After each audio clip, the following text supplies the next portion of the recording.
नमस्कार, स्वागत है आपका हमारे इस विशेष कार्यक्रम में। एक बार फिर हमारे साथ मौजूद हैं डॉक्टर रवि डोसी। डॉक्टर साहब, स्वागत है आपका हमारे इस कार्यक्रम में। जी नमस्कार। डॉक्टर साहब, वही हमेशा की तरह पहला सवाल कि सूरत हाल क्या है? सूरत हाल सर, हाल बेहाल ही कहूँगा अभी तो। क्योंकि इसी महीने पिछले साल कुछ नयापन था, कुछ रहस्य था, कुछ डर था, पर अब सब कुछ खुला है, सब कुछ सामने है, फिर भी हम डरे हुए हैं। जी, क्या क्या लग रहा है? ये जो इस समय जो वायरस है वो इंटेंसिटी उसकी ज्यादा है या स्प्रेड फास्ट हो रहा है? फियर फैक्टर ज्यादा है। अच्छा। कोई भी वो गिने समय पे, अगर आप देखेंगे, आप किसी भी हॉस्पिटल में राउंड लेंगे तो 85% पेशेंट्स 20 to 25% लंग इन्वॉल्वमेंट या लेस में एडमिटेड है आज की तारीख में। 85% patients, that means they are those mild to asymptomatic patients जिनको आप होम क्वारंटीन पे भी मैनेज कर सकते हैं। But nobody wants to take a risk. हर कोई के साथ जरा भी है अपन तो एडमिट हो जाए, अपन तो इंजेक्शन लगवा के ट्रीट हो जाए। तो ये एक चेंज इन साइकोलॉजी, जहाँ लास्ट ईयर आदमी न तो हॉस्पिटल का मुंह देखना चाह रहा था, वो तो चाह रहा था कि साहब आप तो होम क्वारंटाइन कर लो, और अब उसकी ठीक विपरीत दिशा में आप तो सब भर्ती कर लो। अभी नई गाइडलाइन जो स्थानीय प्रशासन ने प्लान की है उसके मुताबिक और तैयार चालू भी हो गया है कि अब रेमडेसिविर भी डे केयर में लगा दिया जाएगा। तो क्या लगता है, ये एक अच्छा निर्णय है? सर ये एक सामयिक निर्णय है, it is the need of the hour. Because ultimately देखिए, जो मैंने बोला, ये जो 75% पेशेंट्स हैं जो एडमिटेड हैं, ये माइल्ड टू एसिम्प्टोमेटिक कैटेगरी के हैं, जो वाकई में दिन भर के उस एक इंजेक्शन के लिए 5 दिन का समय अपना अस्पताल में रहते हैं। तो अगर कोई व्यक्ति होम क्वारंटीन में रहे, आके रेमडेसिविर लगवा ले और अपनी मॉनिटरिंग खुद करता रहे, तो मुझे लग रहा है 75% मरीज तो वैसे ही अस्पतालों से घर चले जाएंगे। बहुत अच्छी बात कही है डॉक्टर साहब आपने कि 75% मरीज होम आइसोलेट होकर ही घर पर ही ठीक हो सकते हैं, 25% है। अभी जो आपको लग रहा है डॉक्टर साहब कि जैसा क्या आईसीयू और ऑक्सीजन और ये सब चीजों पर मरीज कितने होंगे, कितना परसेंट होंगे? और आईसीयू क्या फुल चल रहा है, वेंटिलेटर फुल चल रहे हैं? नहीं सर, वाकई में देखिए, मैं अरविंदो में काम करता हूँ, तो हमारा तो एक रेफरल सेंटर है। तो हमारे यहाँ ये न सिर्फ इंदौर से बल्कि आसपास के क्षेत्रों से भी बहुत सारे केसेस रिफर होते हैं। तो हमारे आईसीयूज तो जनरली फुल ही रहते हैं। दूसरे प्राइवेट नर्सिंग होम या हॉस्पिटल में भी जब हम ऑब्जर्व करते हैं, तो अभी आईसीयूज तो जनरली फुल ही हैं। क्योंकि अगर 10 वार्ड के पेशेंट्स हैं, तो उनमें से 2 या 3 ऑक्सीजन पे बने हुए हैं, और उनमें से एक आध व्यक्ति को आईसीयू जैसी स्थिति बनती है। मतलब ये कुल मिलाकर आपकी बातों को समझने की कोशिश करें तो सुकून इस बात का है कि वायरस की इंटेंसिटी वैसी नहीं है और वो पैनिक नहीं है, लेकिन लोगों में भय व्याप्त है, उसकी वजह से ज्यादा दिक्कतें हो रही है।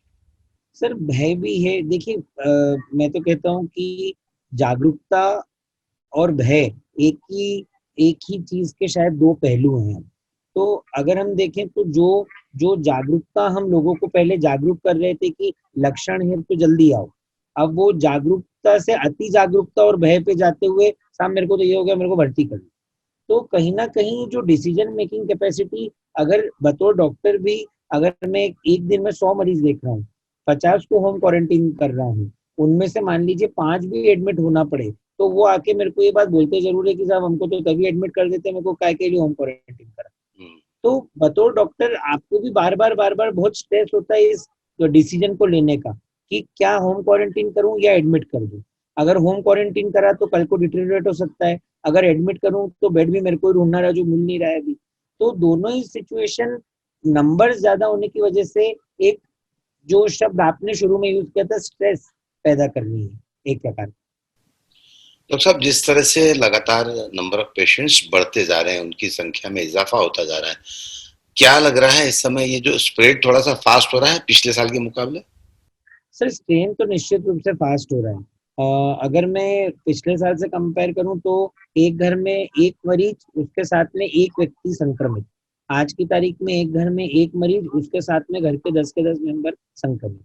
आज की ओपीडी में व्यक्ति अपॉइंटमेंट एक लेता है, और उस एक अपॉइंटमेंट का साथ में आपको 5 गिफ्ट उसके घर वालों के रूप में मिलते ही मिलते हैं। तो ये चीज लास्ट ईयर नहीं थी सर। या तो फिर लास्ट ईयर व्यक्ति टेस्टिंग इतनी नहीं करवा रहे थे जितना आजकल खुल के करवाते हैं। तो ये चीज निश्चित रूप से देखने में आ रही है कि संक्रामकता तो अधिक है, और एक एक मिनिमम कांटेक्ट में भी हम देख रहे हैं कि स्प्रेड होके व्यक्ति संक्रमित हो रहा है। आपकी इस बात को मैं बात की पुष्टि भी करता हूं कि आज ही एक वीडियो इंदौर शहर में वायरल हो रहा है, जिसमें शहर की एक लैब के पास बहुत सारी गाड़ियां लाइन से पार्क की हुई है और उनका कहना है कि यहाँ कोई कार्यक्रम नहीं हो रहा है, क्योंकि वहां आसपास दूसरे स्टेडियम और अन्य हॉल भी है, यहाँ कोई कार्यक्रम नहीं हो रहा है। ये लाइन जो है कारों की, ये कोरोना की टेस्टिंग करवाने वालों की लाइन है। और वो वीडियो के माध्यम से लोगों को सचेत करने की कोशिश की गई है कि अभी ये हालात है, अगर आप नहीं संभले तो स्थिति और बिगड़ सकती है, आपको भी दिक्कतों का सामना करना पड़ सकता है। तो क्या सर अभी कुछ इसका एज ग्रुप का भी कोई क्राइटेरिया नया आया है या सभी एज ग्रुप के लोग आ रहे हैं? सर यंगर एज ग्रुप ज्यादा आ रहा है, बहुत ज्यादा आ रहा है। और जो एडोलेसेंट हैं, मतलब जो 14 से लेकर 18 वर्ष की उम्र का वर्ग है, वह विशेष रूप से गंभीर निमोनिया के साथ में प्रेजेंट हो रहा है। ये पहले नहीं था सर। पहले अगर इस एज ग्रुप के लोग आते भी थे तो वो तो सिर्फ आप ये समझिए कि टहलने के हिसाब से आया करते थे।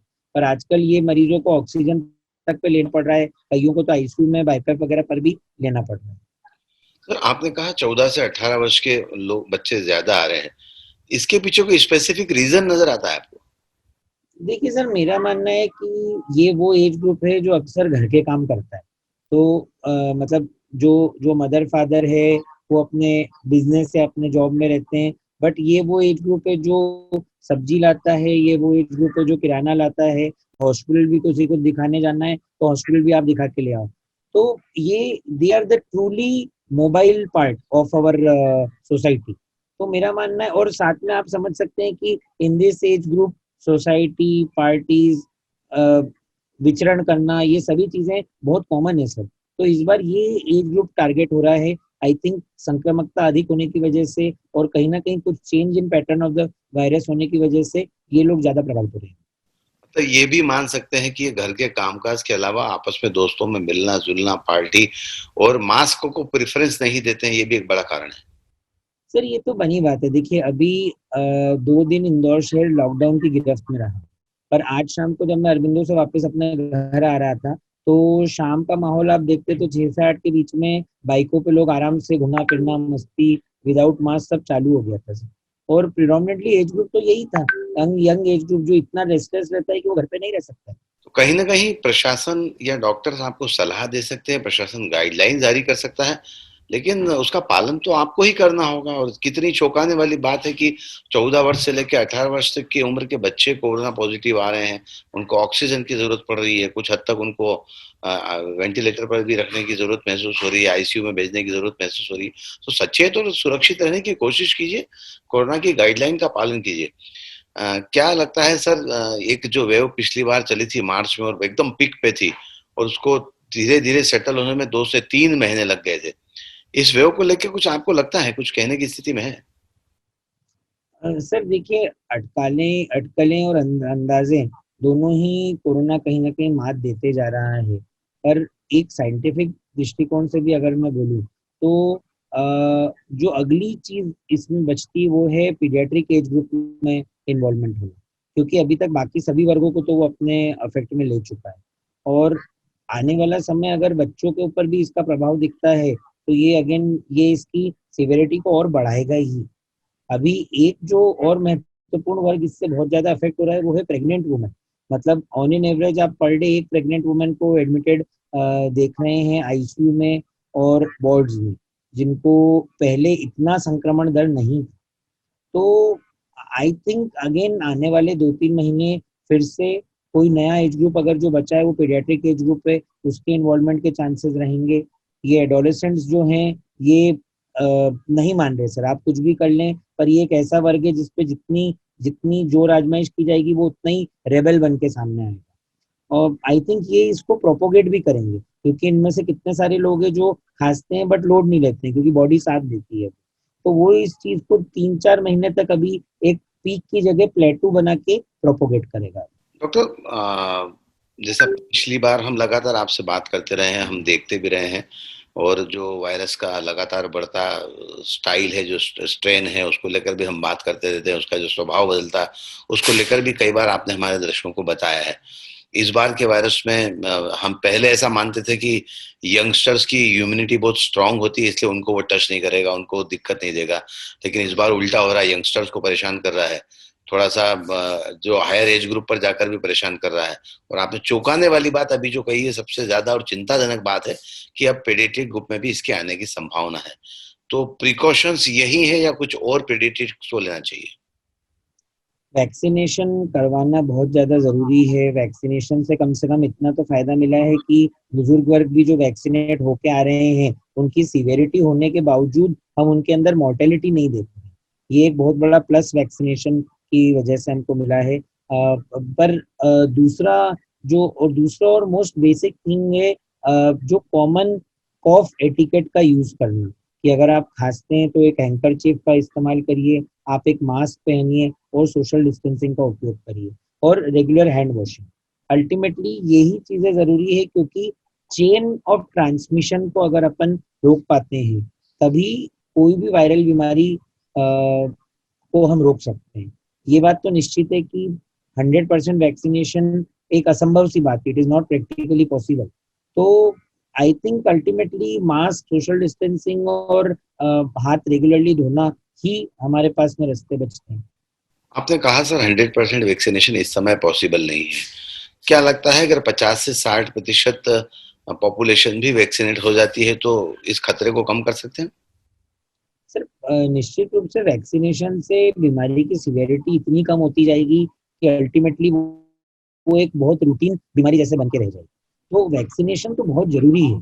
और मैं तो खुद चाहूंगा कि एक स्टेज वो आए जहाँ पे हमारे पास 20 प्रकार की वैक्सीन हो और हम मल्टीपली खुद को वैक्सीनेट कर सके, प्राइवेट में उपलब्ध हो, फ्रीली उपलब्ध हो। इस वैक्सीन से जुड़ा हुआ जो कॉम्प्लिकेशंस है कि यार ये वैक्सीन लगाना बहुत कॉम्प्लिकेटेड है, बहुत तामझाम है, आपको यहाँ जाना है, यही होगा, ये सब चीजों के बाद आज से शायद जब थोड़े 2-3 महीने बाद कुछ रेगुलेशन और इजी होंगे, तब जाके वैक्सीनेशन ड्राइव रियली सक्सेसफुल होगी।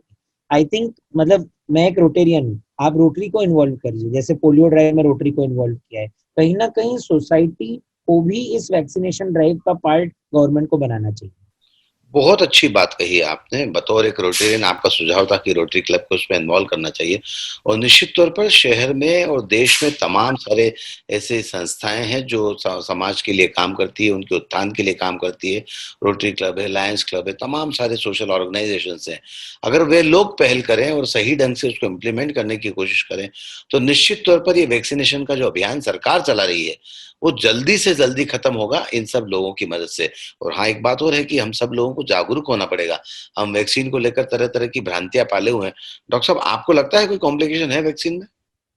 बिल्कुल भी नहीं सर। हमेशा दो प्रकार के इफेक्ट्स एक वैक्सीन से जोड़ के देखे जाते हैं। एक वो जो वाकई में वैक्सीन से रिलेटेड है और एक वो जो कोइंसिडेंटल होते हैं। दुख की बात ये है कि उभर के हमेशा कोइंसिडेंटल वाले आते हैं, यानी इत्तेफाकन।